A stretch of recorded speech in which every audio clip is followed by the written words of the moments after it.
I'm Destro, and this is Realm of the Lich King, and we're doing something a little bit different this time.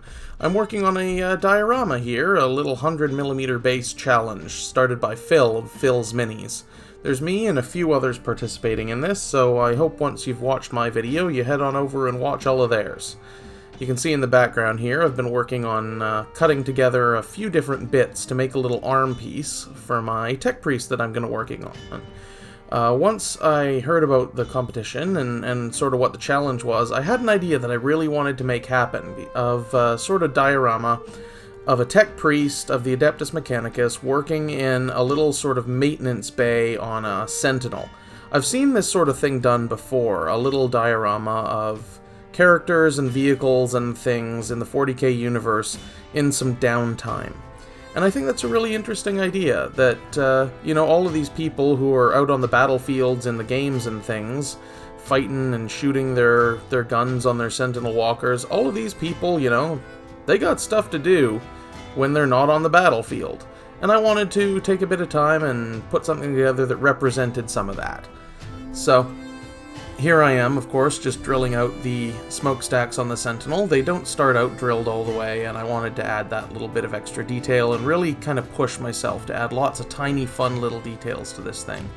So I've got this skull from the GW Skulls kit, and I've stuck together this little shrine out of plasticard, and I'll be adding a few other bits and pieces and things to that, and that'll go on the side of the maintenance bay, like you see here.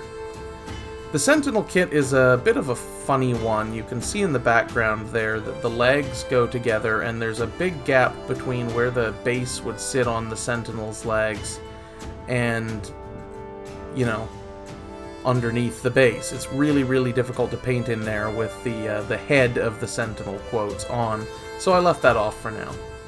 I've also kind of knocked together this little crane sort of thing out of a ton of spare bits and pieces I had lying around. I don't know what all went into making this thing. There's a lot of little techie gubbins in there.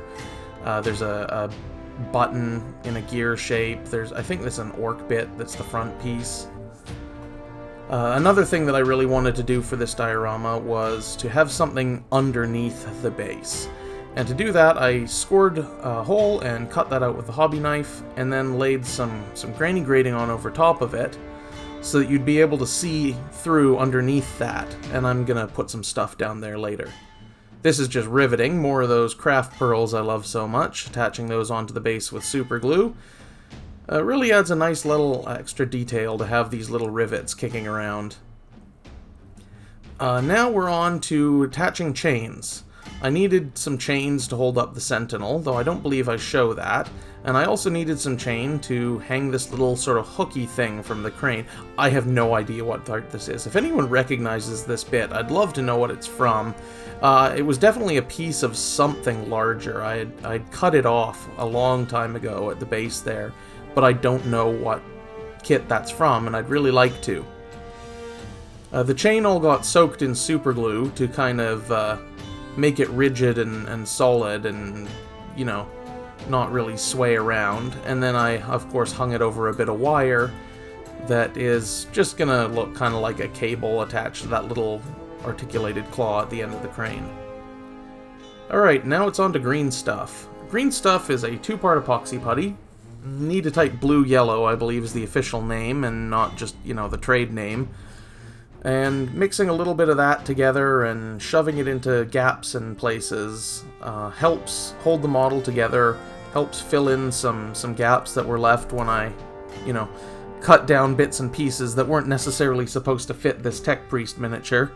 Like this arm here. This arm is from an old tech priest, not a tech priest, sorry, a tech marine.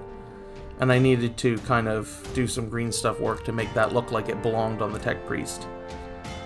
But with that all done, that's it for the build, and now it's going to be on to painting these things. I've given them a little bit of a zenithal highlight with my airbrush, and I'm not going to be showing all of the painting process for this one. This was a long, involved painting process. There was a lot of different stuff to do, and so I figured that for this video I'd try something a little bit different and kind of just show the parts that I thought were especially interesting.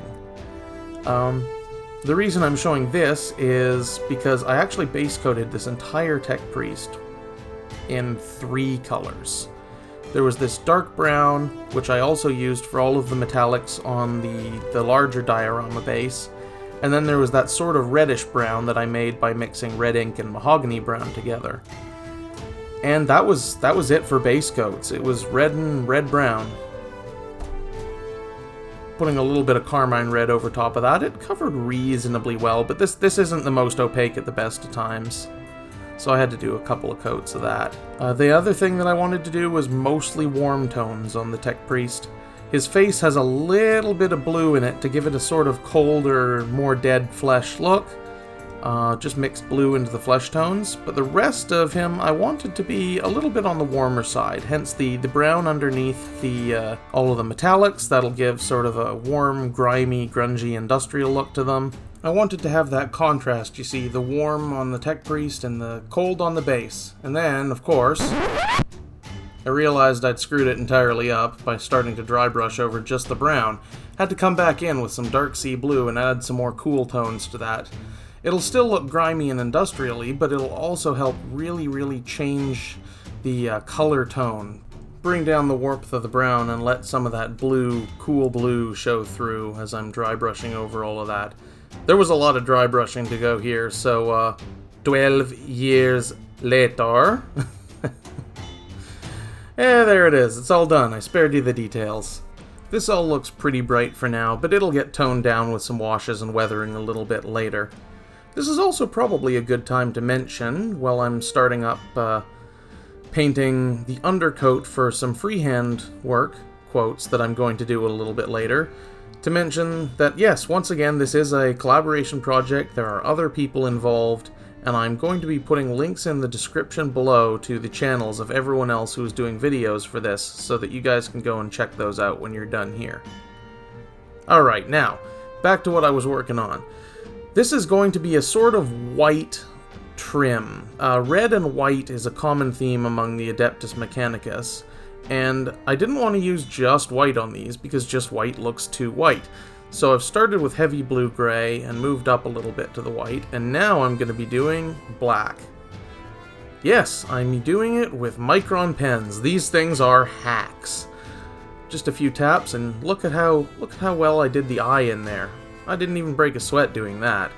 Now I'm going to do a whole bunch of little checkers and freehand lines, and it's going to be nice and easy because I'm not using paint. You do have to make sure and get the archival ink ones though. You don't want them to fade or discolor over time. Alright, so here I am using some chipping medium on the Sentinel. I'm using this in a couple of places on this project. I wanted to use this project to try out a few new things, techniques that I hadn't really tried before.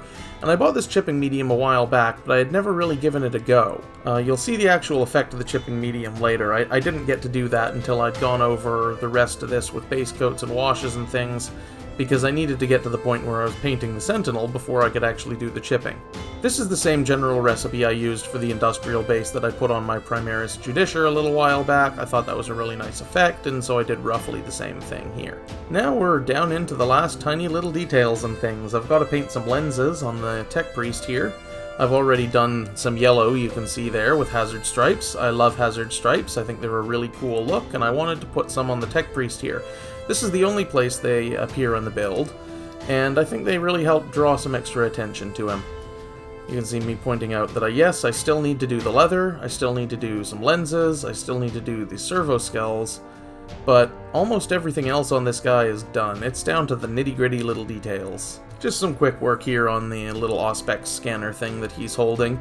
Auspexes are a type of handheld scanner used widely throughout the Imperium and can be calibrated to detect a wide variety of things. So here I am, I'm thinking the Tech Priest is done, he's looking good, I'm rotating him around to check for anything that I missed, and of course, I forgot the light.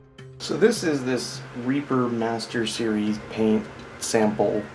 I have no idea what color it is. I didn't order it. They threw it in with another thing that I had ordered.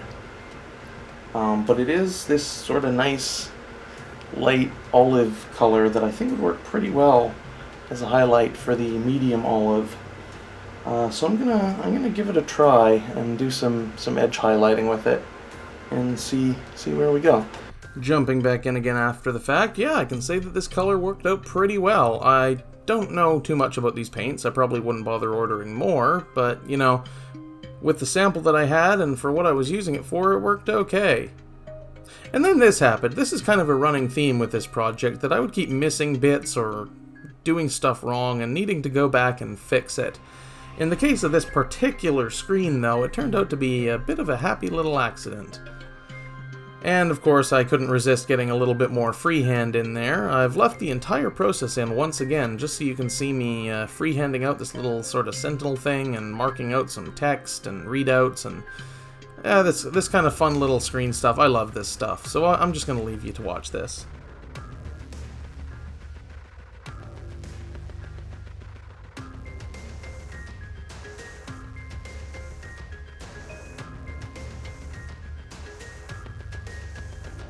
Alright, that done, I promised you guys some chipping.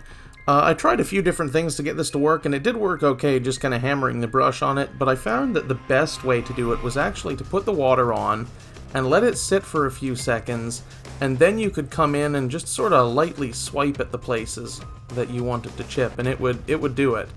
I'd probably use less chipping medium if I tried this in future. It was taking off pretty big chunks, but, you know, nice little bit of chipping. So you may have seen these little skull things around and been wondering what they are. Well, I'd like to take a moment to read a blurb about Servo Skulls. Servo Skulls are human skulls, often that of a favored servant or low-ranking tech priest, that have been fitted with rudimentary machine spirits, support systems, as well as an anti-grav motor to provide lift. These constructs are devoted to a particular task and have the basic equipment to carry out the purpose that they have been programmed to perform.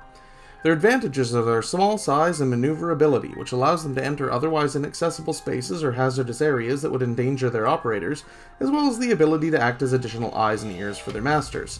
The Servo Skull is synonymous with the Adeptus Mechanicus, who regard these creations as excellent servants, and their machine spirits as exceptionally faithful and pure. Servo Skulls can also be found serving faithfully with the other Adepta and the high-ranking elites of many hive worlds. For me, it's difficult to imagine anything that more adequately represents 40k than the Servo Skull.